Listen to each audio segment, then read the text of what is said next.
La SEO de San Salvador de Zaragoza es uno de los monumentos más importantes de Aragón, no solo por su valor artístico, también porque es un monumento indispensable para entender la historia de Aragón. Fue el lugar donde la mayoría de los reyes de la Casa de Aragón celebraron sus solemnes ceremonias de coronación. Si queréis saber por qué eligieron este lugar y cómo eran esas ceremonias, no os perdáis el programa de hoy. Bienvenidos.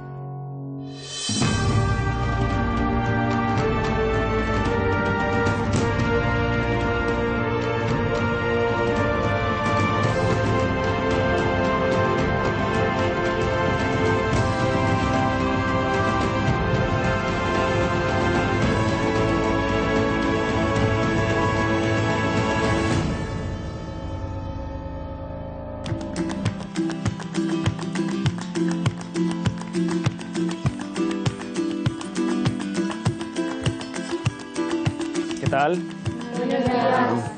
Hoy vamos a hablar de arte. Y lo primero que quiero es que me digáis un par de estilos artísticos que tengamos presentes aquí en Aragón. El mudéjar y el gótico. El mudéjar y el gótico, muy bien. ¿Y alguien sabe algún estilo anterior a estos dos? El románico. El románico, también tenemos buenos ejemplos.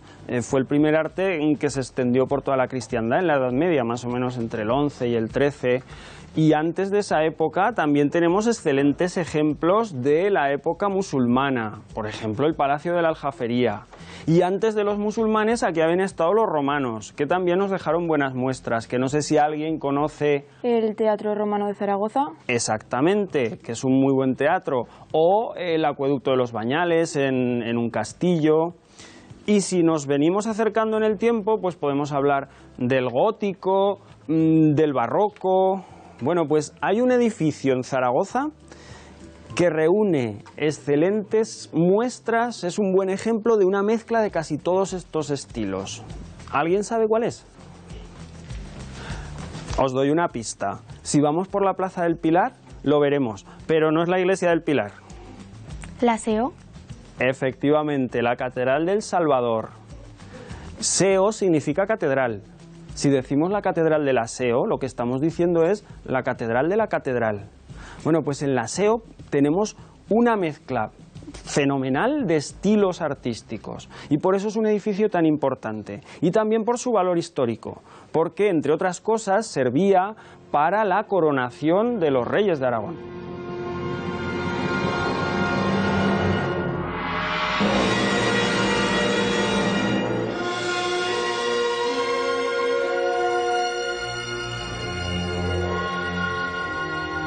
En la SEO de San Salvador, muchos reyes aragoneses celebraron sus ceremonias de coronación. Además, fue la nueva catedral cristiana de Zaragoza tras la Reconquista y se convirtió en la sede elegida para la celebración de sínodos y concilios. Aquí la Iglesia, con los obispos a la cabeza, tomó importantes decisiones. Todo aquello de relevancia que tuvo lugar en este sitio se puede interpretar en cada rincón, en cada pared, en cada ladrillo, y no exagero. Mirad, este es el muro oeste. Aquí, como veis, está la portada principal, erigida en el siglo XVIII y enmarcada dentro de un barroco clasicista. Al doblar la esquina, retrocedemos 4 siglos y nos encontramos con una de las joyas de este edificio, el muro de la parroquieta, llamado así por albergar una pequeña capilla funeraria de estilo mudéjar que se hizo construir un obispo. ¿Os habéis dado cuenta? El barroco y el mudéjar, dos estilos artísticos separados en el tiempo, pero sin embargo a un paso el uno del otro. Y este es solo un pequeño ejemplo. Como veis, arte e historia se entremezclan también en este singular edificio.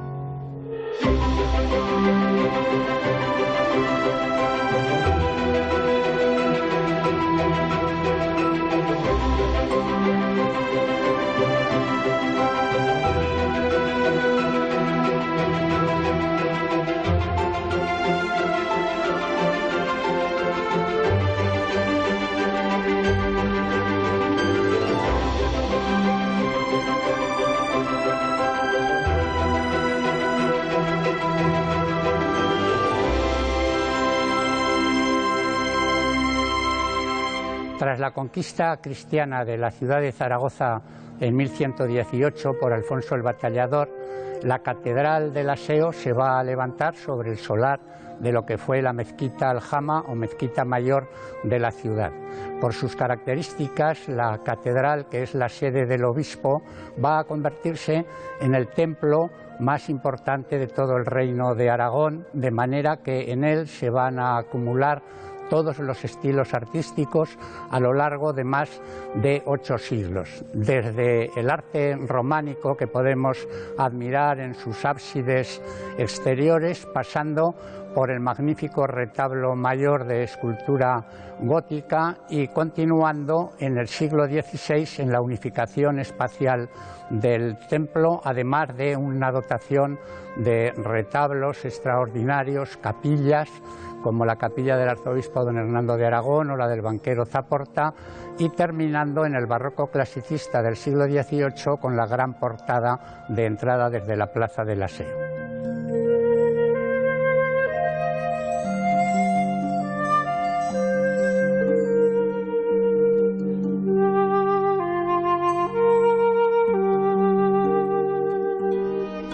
En la SEO podemos aprender mucho sobre arte, pero también sobre historia. No os olvidéis que lo que nos ha traído hasta aquí son precisamente los importantes hechos históricos que tuvieron lugar en este sitio.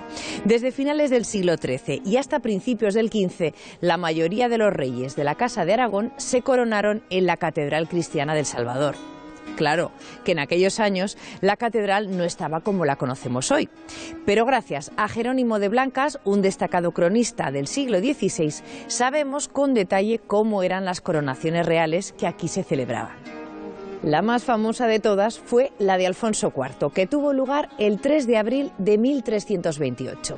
Cuentan las crónicas que la ciudad se engalanó para la ocasión y que llegaron cientos de nobles invitados, pero no solamente de los territorios de la Corona de Aragón, también de Navarra, Castilla e incluso Francia y de Bohemia. Todo comenzó al atardecer de la víspera de la coronación, con una cabalgata que salió del Palacio de la Aljafería, la residencia del rey en Zaragoza. La procesión atravesó la ciudad, recorriendo las calles que conducen hasta el Aseo. En la comitiva estaban representados todos los estamentos de los distintos reinos de la corona, ordenados, eso sí, meticulosamente según su dignidad. El rey cabalgaba el último, luciendo sus mejores galas.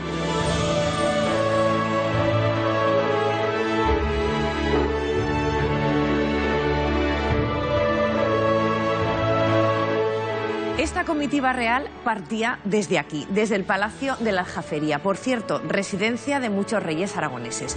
Y aquí también, por supuesto, tenían lugar los preparativos a tan magna ceremonia.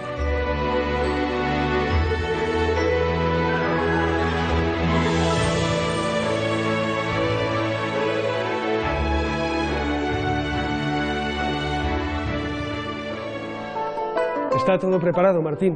Todo, señor. Mira que ya faltan pocos días y en nada empezarán a llegar los invitados de todas partes. No os preocupéis, va a ser una ceremonia brillantísima. Yo estuve en la coronación de vuestro padre hace ya muchos años y os aseguro que esto va a ser otra cosa. Yo ni siquiera había nacido y ya estoy cerca de los 30. ¿Qué recuerdas de aquello? Pues para empezar, que en aquellos tiempos en Zaragoza no había arzobispo, sino obispo que dependía del de Tarragona. Ya sabéis que vuestro padre se empeñó en que las cosas cambiaran y consiguió que el Papa elevara la sede de Zaragoza a arzobispado. Pues sí, lo otro no tenía ningún sentido. Ahora la misa de la coronación la oficiará el arzobispo de Zaragoza, nuestra capital, que es lo que corresponde. También estará vuestro hermano, el arzobispo de Toledo, y el de Tarragona, y el de Arborea, en Cerdeña, representando a vuestras posesiones italianas, y también el obispo de Huesca, el de Lérida, el de Valencia. Mucho prelado, Martín, mucho prelado. Pero aún así espero que quede bien claro que no le debo nada al Papa, ni soy su vasallo. Señor. Que no soy rey porque él lo decida, sino porque mi nacimiento me da el derecho legítimo a serlo. Señor, ya hace tiempo que vuestros antepasados se coronan a sí mismos para que no haya dudas sobre ese punto. Sí, pero como todavía aún colea lo que hizo mi antepasado, Pedro II.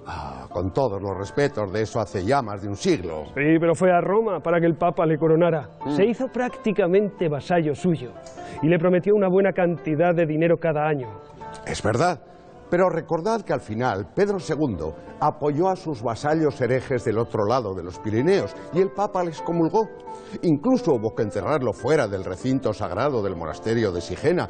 Y cuando su hijo Jaime I el Conquistador quiso coronarse, el Papa le reclamó las deudas pendientes. Y el rey, que tanto había hecho por la Iglesia, se ofendió tanto que prefirió olvidarse de la coronación para no tener que descender a aquellas menudencias, como él las llamó. Y desde entonces los reyes de Aragón ya se han coronado en Zaragoza y se han puesto la corona con sus propias manos, para dejar claro que su poder no venía del Papa.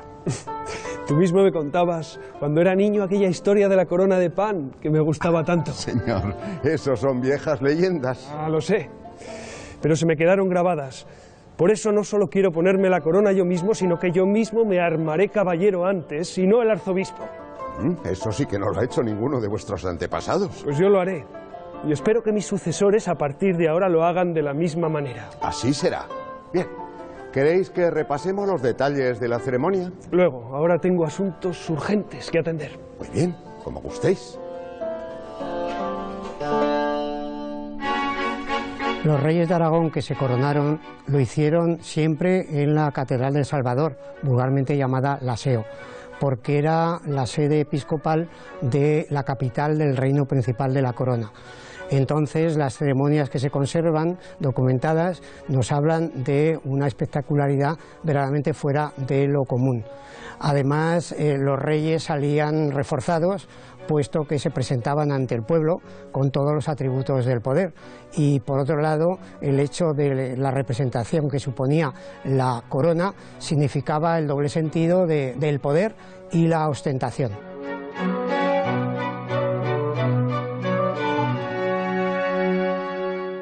Vamos a repasar cómo será toda la ceremonia de coronación para que no quede ningún cabo suelto. Muy bien, señor.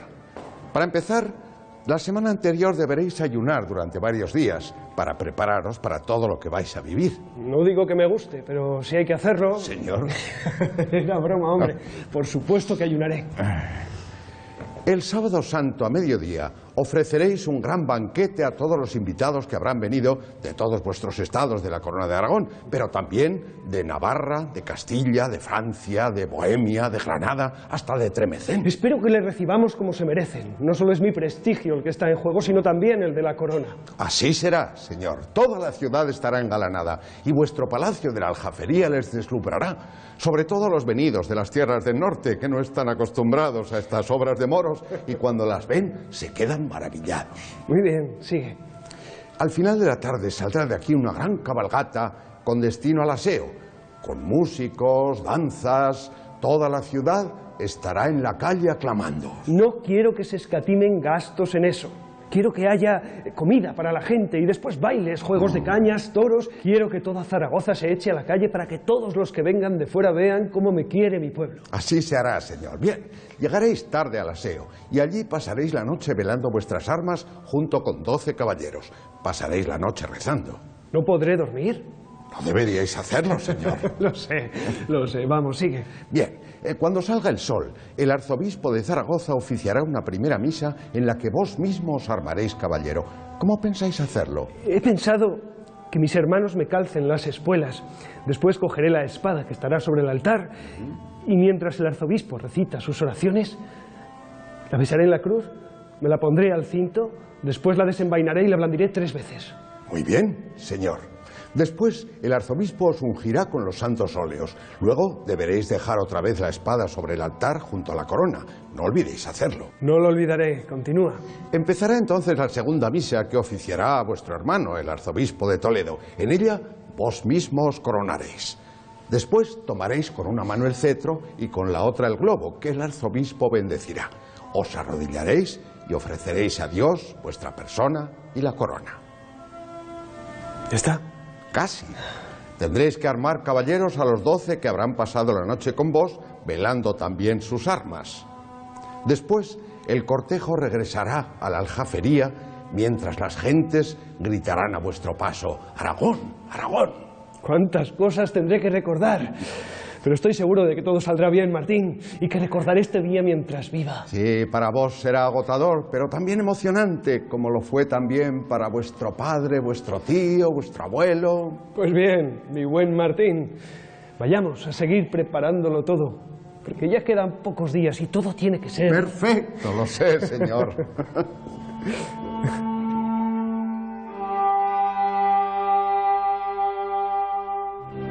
El señal real de Aragón, también conocido como Barras de Aragón, surge como emblema personal familiar de un linaje muy concreto, del linaje del rey de Aragón, y por lo tanto no hace referencia a ningún territorio, ni a Cataluña, ni a Aragón, ni a Valencia, ni a Baleares.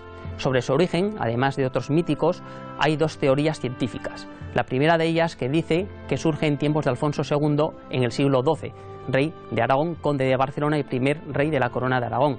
La segunda teoría es aquella que dice que surge en tiempos de Sancho Ramírez y está recogida en el cartulario de San Juan de la Peña.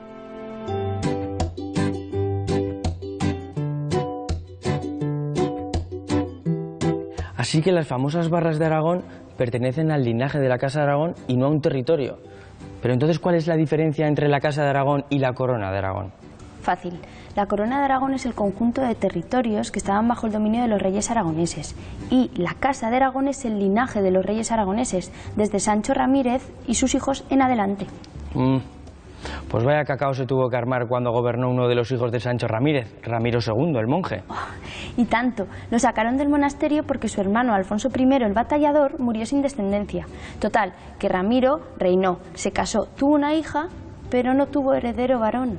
Ya, pues algo tendrían que hacer para mantener el linaje de los Aragón, ¿no? Sí, Ramiro II casa a su hija Petronila con el conde de Barcelona, Ramón Berenguer. Mira, un matrimonio entre una estirpe soberana, como la Casa de Aragón, y otra que no es real. ¿Te suena de algo? Sí, claro, pero lo interesante es que el conde de Barcelona, Ramón Berenguer, al casarse con la hija del rey aragonés, acepta entrar en la Casa de Aragón y se somete al rey, al que acepta como señor y padre en el reino de Aragón y en todos sus condados. Vamos, que el conde de Barcelona se transforma en un Aragón y por lo tanto en un súbdito del rey aragonés. Yo no lo hubiera dicho mejor. De esta forma, la Casa de Aragón será el nombre de la dinastía reinante no solo en Aragón, sino también en Barcelona y todos sus condados. ¿Y sabías que Aragón también era un grito de guerra de todos los súbditos del rey en todos los estados de la Casa Real? Y todos ellos acataban el emblema exclusivo de la dinastía, las famosas Barras de Aragón. ¿Qué te parece? Chica, que qué lástima que no tengamos examen mañana.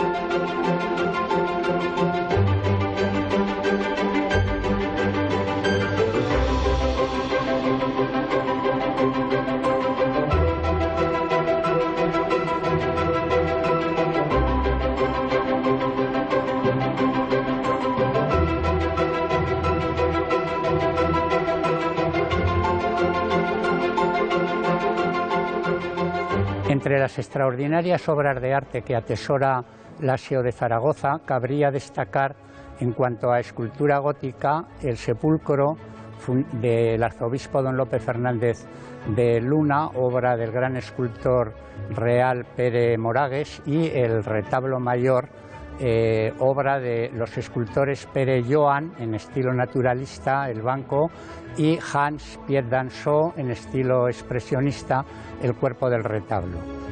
Ya en el siglo XVI, entre otras obras extraordinarias, destaca el trascoro de la catedral con el grupo del Cristo de la SEO, obra de Arnau de Bruselas. Posteriormente, a lo largo del barroco, numerosos baldaquinos y extraordinarias embocaduras de capilla dan un movimiento fundamental al espacio interior. Y para concluir, el Museo de Tapices con obras de Bruselas del siglo XV únicas en el mundo.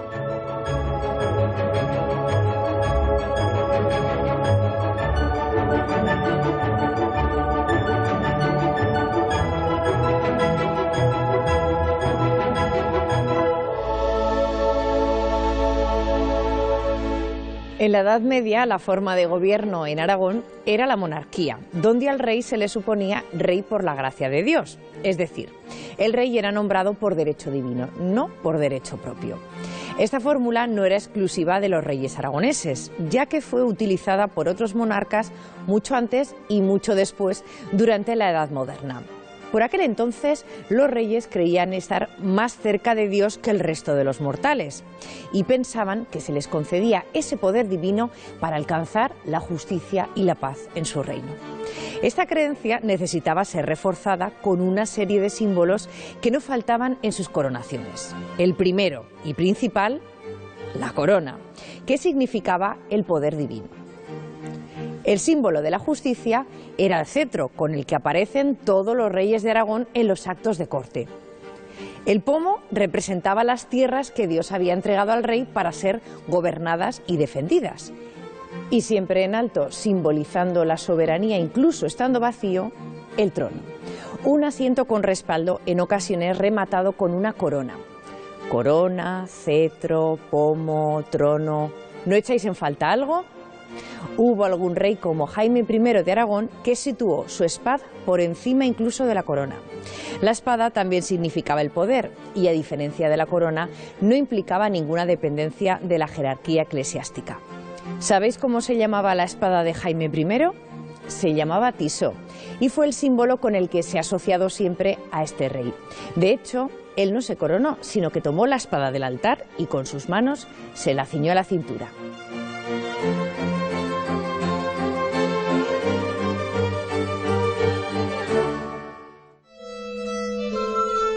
¡Hombre, Isabel! ¿Qué tal, Gracia? ¿Cuánto tiempo hace que no nos cruzábamos, eh? Ay, pues hija, es que no estaba en Zaragoza. ¿Y dónde has ido, pues? A Utebo, que se puso mala mi suegra y me he ido a cuidarla. No me lo puedo creer. Te has perdido la coronación. Sí, hija, sí. Y con buen dolor de corazón, porque ya sabes que a mí me gusta estar siempre en medio. ¿Por qué no me lo cuenten? Para una vez que nos pasa todo por delante de la puerta de casa, pero no te preocupes, ya te lo cuento yo, que no me he perdido detalles. No, ya me imagino ya, conociéndote. Imposible que te lo imagines. No sabes lo que ha habido aquí. Gente venida de medio mundo, de sitios, oye, que ni siquiera sé pronunciar. Música, danza, comida, un de todo. Mira, no sé si quiero que me lo cuentes, te lo digo de verdad. Mujer, que es por tenerte informada, no por darte envidia, pero si quieres, oye, me callo. No, no, sigue, sigue. Bueno, sigo. La cosa es que muchos días antes empezó a venir gente de todo pelaje. Caballeros, nobles, obispos y hasta arzobispos. ¿Más de uno? Claro, el de Zaragoza, que ya sabes que hace tiempo que tenemos arzobispo. El de Toledo, que es hermano del rey. Y el de Tarragona también. Y de obispos también un montón. Cada uno con su séquito. Y no sabes qué pompa, ¿eh? Como todos querían destacar por encima de los demás. Y los nobles igual. Al gran Isabel, que tengo la comida en el fuego, no puedo quedarme aquí toda la mañana. ¿Qué pasó con la coronación? Pues mira, el sábado santo el rey dio una comida en aljafería a todos que habían venido de las 4 partes del mundo. Oye, pero ahí no estarías tú, digo yo. ¿Qué cosas tienes? Pues no, ahí no, que comí en mi casa. Pero ahora viene lo mejor.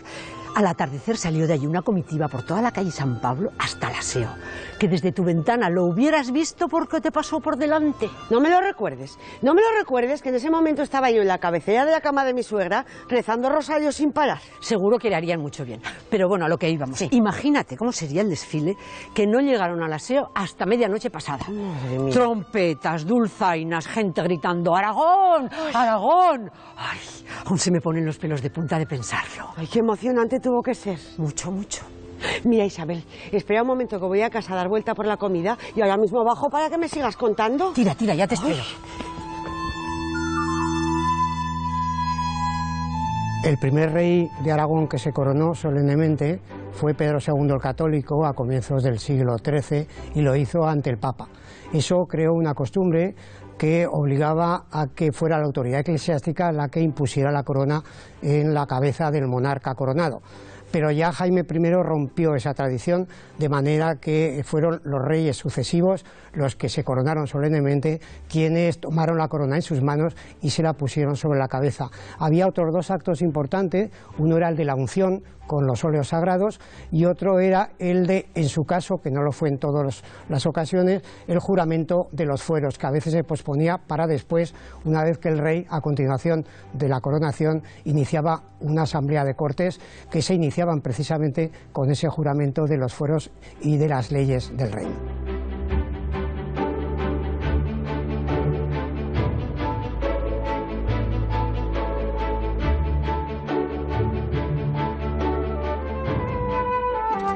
Ay, sí, hija mía, sigue, por Dios. Pues lo que te decía, sí. Cuando llegaron al aseo, hicieron allí sus ceremonias y a la salida el rey estaba coronado ya. ¿Lo viste de cerca? Tan cerca como te tengo a ti. Ay, mira que es exagerada, ya sería menos. Oye, lo que yo te diga, 2 palmos lo tuve. ¿Y cómo era la corona? Ay, preciosa, toda de oro, cuajadica de piedras preciosas. No te digo más, algo digno de ver. Pero chica, tan cerca lo viste. No sé si me fíe que tú tienes mucha imaginación. Bueno, la cosa es que relucía mucho. Oye, ay, chica, hay que ver qué mal repartido está el mundo. Unos tanto y nosotras tampoco. Y lo que han cambiado las cosas. Uf. Mira, a mí me han contado que hace mucho, mucho tiempo un rey de Aragón se coronó con una corona de pan. ¿Pero qué dices, chica? ¿Quién te ha contado esa tontada? Oye, que me lo ha contado mi madre y no creo que sea ninguna tontada. Pero ¿cómo van a coronar nada menos que a un rey de Aragón con una corona de pan, que es una cosa que tenemos hasta nosotros? Pues mira, la cosa es que el rey de Aragón se fue a Roma para que lo coronara ni más ni menos que el mismísimo Papa. ¿Hasta Roma pudiéndose coronar en Zaragoza? ¡Qué discurrimiento! Chica, sí, a la mismísima Roma. Total, que llegan los caballeros y se enteran que el Papa tenía la costumbre de poner la corona con los pies. ¿Con los pies? Ahora sí que estoy convencida de que eso que me dices es una tontada de las gordas. ¿Pero cómo va a poner el Papa la corona con los pies? Pues hija, sí, para dejar claro quién es el más importante. ¿Y tú te lo crees? Sí que a mí me cuesta creerlo, la verdad. Bueno, pero sigue, sigue. Total, que dije de ninguna manera que al rey de Aragón el Papa no le iba a poner la corona con los pies. ¡Qué menuda humillación! Y entonces se pusieron a discurrir algo para evitarlo. Y uno se le ocurre una cosa.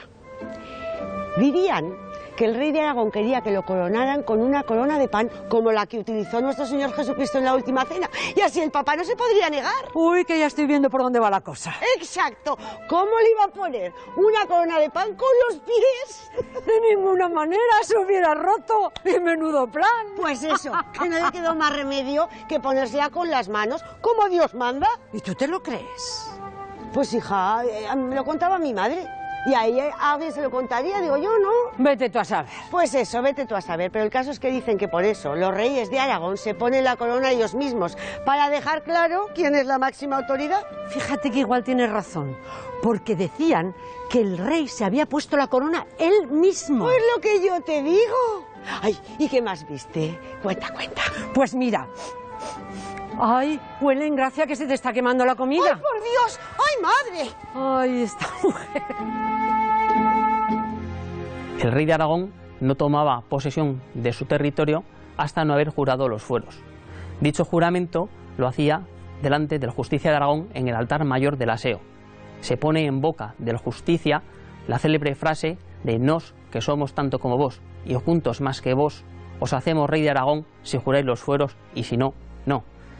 El espíritu de esta frase lo que encierra es un pacto, una alianza, aunque sí que hay que destacar que dentro de ese nos no estaban recogidos todos los aragoneses, sino una élite muy concreta, la nobleza.